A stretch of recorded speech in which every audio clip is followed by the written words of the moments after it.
Chennai ground plaza விடுதியில் அதிமுக தமாக கூட்டணி தொடர்பாக பேச்சுவார்த்தை நடைபெற்று வருகிறது. தமாக தலைவர் ஜி.கே. வாசன் மற்றும் துணை முதலமைச்சர் அங்கு ஏற்கனவே சென்றிருந்தனர். இந்நிலையில் தற்போது முதலமைச்சரும் அங்கு வருகை தந்திருப்பதாக தகவல் வெளியாகியுள்ளது. இன்னும் சற்று நேரத்தில் அதிமுக தமாக இடையே கூட்டணி ஒப்பந்தம் கையெழுத்தாக இருப்பதாக செய்தி வெளியாகி இருக்கிறது. இதுகுறித்த கூடுதல் விவரங்களை எமது செய்தியாளர் அபினேஷிடம் கேட்கலாம். அபினேஷ், ஒப்பந்தம் கையெழுத்தாயிட்டதா சொல்லப்படுது. எவ்வளவு தொகுதி ஒதுக்கப்பட்டிருக்கு அது குறித்த கூடுதல் தகவல்களை பதிவு செய்யலாம். வரக்கூடிய நாடாளுமன்ற தேர்தலில் அஇஅதிமுக தலைமையிலான ஒரு கூட்டணி என்பது தமிழகத்தில் உருவாகி இருக்கிறது.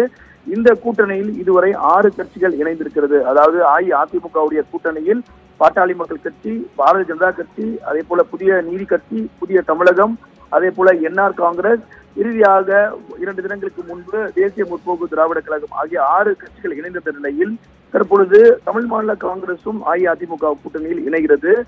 இதற்கான நேரடியான பேச்சுவார்த்தை என்பது சென்னை ஆழ்வார்பேட்டையில் இருக்கக்கூடிய கிரவுண்ட் பிளாசா என்ற நட்சத்திர விடுதியில் தற்பொழுது நேரடியாக நடைபெற்று வருகிறது.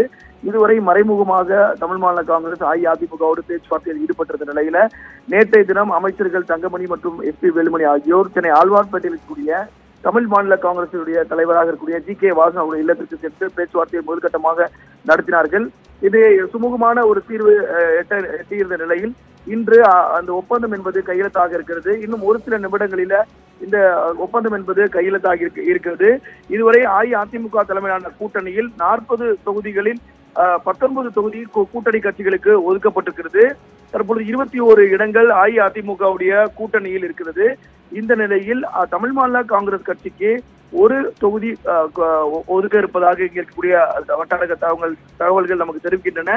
எனினும் இன்னும் சில நிமிடங்களில் அந்த ஒப்பந்தம் கையெழுத்தானதுக்கு பிறகு கூட்டாக ஒருங்கிணைப்பாளர் ஓ பன்னீர்செல்வம், இணை ஒருங்கிணைப்பாளர் எடப்பாடி கே பழனிசாமி அவர்கள், அதே போல தமிழ் மாநில காங்கிரஸ் கட்சியுடைய தலைவர் ஜி.கே. வாசன் ஆகியோர் செய்தியாளர்களை சந்திக்க இருக்கிறார்கள். எனவே ஒரு தொகுதி என்பது தமாகவுக்கு ஒதுக்க இருக்கிறது. மீதம் இருக்கக்கூடிய 20 தொகுதிகளில் நேரடியாக அஇஅதிமுக போட்டியிடுகிறது. ஏறக்குறைய அதிமுக கூட்டணி என்பது இறுதியாகிவிட்டது. இதற்கு மேல் எந்த கட்சிக்கும் தொகுதி ஒதுக்குவது என்பது சந்தேகமே. எனவே தமிழ் மாநில காங்கிரஸோடு இதற்கு நாடாளுமன்ற தேர்தலில் கூட்டணி ஒப்பந்தம் என்பது ஏறக்குறைய நிறைவடைந்து விட்டது. எனவே திமுக போலவே அஇஅதிமுகவும் இந்த நாடாளுமன்ற தேர்தலில் 20 தொகுதிகளில் நேரடியாக போட்டியிடுகிறது. இந்த ஒப்பந்தம் கையெழுத்தானதுக்கு பிறகு அவர்கள் செய்தியாளர் சந்திக்க இருக்கிறார்கள். பிறகு இன்று மாலை 5 மணிக்கு அஇஅதிமுகவுடைய தலைமை அலுவலகத்தில் கூட்டணி கட்சிகளுடனான பேச்சுவார்த்தை, தொகுதி பங்கீடு என்பது நிறைவடைந்து விட்டது. அடுத்து எந்தெந்த கட்சிக்கு எவ்வளவு தொகுதி ஒதுக்குவது என்பது தொடர்பான ஆலோசனை கூட்டம் என்பது அஇஅதிமுக தலைமை அலுவலகத்தில் இன்று மாலை 5 மணிக்கு நடைபெற இருக்கிறது. இதில் தொகுதி ஒதுக்கப்பட்ட அத்தனை கட்சிகளுடைய பிரதிநிதிகளும் கலந்து கொள்ள இருக்கிறார்கள். அதில் தமிழ் மாநில காங்கிரஸ் சார்பாகவும் இன்றைக்கு இந்த தொகுதி ஒப்பந்தத்துக்கு பிறகு இன்று மாலை நடக்கக்கூடிய அந்த தொகுதி பங்கீடு எந்தெந்த தொகுதி யாருக்கு என்பதுக்கு குறித்தான ஆலோசனை கூட்டத்திலும் கலந்து கொள்ள இருக்கிறார்கள். எனவே தற்பொழுது வரை அஇஅதிமுகவுடைய கூட்டணியில் 7 கட்சிகள் இணைந்திருக்கிறது.